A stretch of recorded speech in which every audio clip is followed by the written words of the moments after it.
Hello, everybody. My name is Lauren Bryn. I'm the Assistant Commissioner of the MIAA, and I'm very excited to be here today with Alyssa Keptner from Trine. Alyssa, how are you today? I'm doing well. How are you?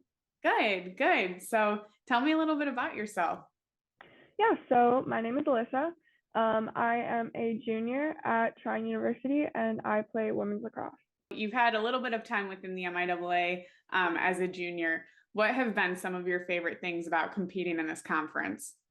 I think some of my favorite things about competing at MIAA is just how competitive it is, but also that everyone is still respectful of other teams, and also just the rivalries that we experience each year.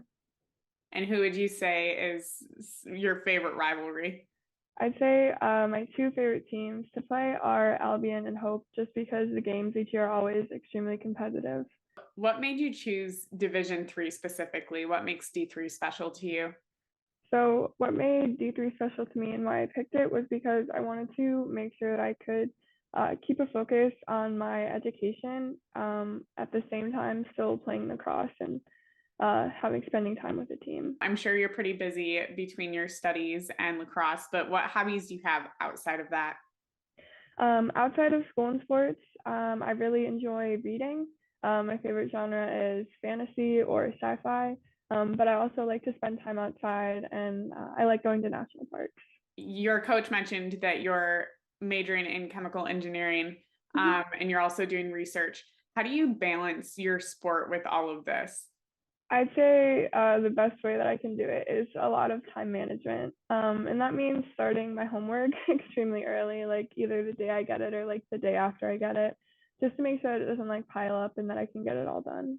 Going back to your major as a chemical engineer major, what career aspirations do you have with that?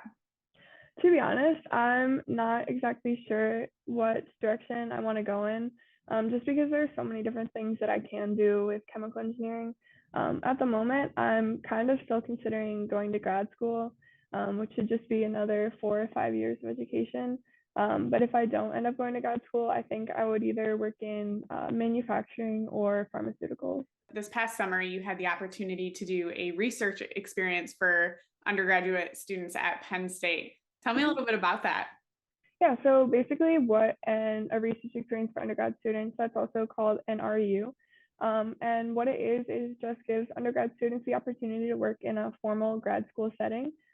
So for 10 weeks last summer, I just got to work on a research project with a grad student and a research professor at Penn State, that got me some hands-on exposure to working in a formal lab, as well as doing literature searches. And then this past fall, you did a co op where you took the semester off of classes and worked full time for DuPont in Ohio. For those unfamiliar with the company of DuPont, tell us a little bit about that. So DuPont is a specialty chemicals manufacturing, and that basically just means they produce products that are like not necessarily commodities. So one thing that DuPont makes at that plant site is they make Teflon, which is used to coat the inside of pots and pans. And then I specifically worked producing Kapton, which is a temperature and chemical resistant polyamide film. And basically, what the co op allowed me to do was get experience working as a real engineer in manufacturing, and work on projects that other full time engineers who graduated a couple years ago or in the past have also been working on. And it just allowed me to see what working in manufacturing would be like. How did it help you grow as a young professional in this industry? I'd say it gave me a lot of really good experience and it helped me learn a lot. Like when you're in school, like you learn like equations and like you learn how to solve problems, but you don't necessarily get to see how that actually applies to like the real world.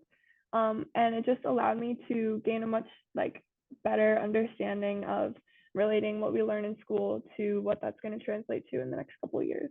I like to close out each interview with a fun question. So you said you like reading. If you Mm-hmm. had to choose your favorite book, what would it be? I'd say my favorite book is The Name of the Wind by Patrick Rothfuss. I love it. Well, Alyssa, thank you so much for taking the time to speak with me today, and best of luck to you and your team the rest of the season. Yeah, thank you.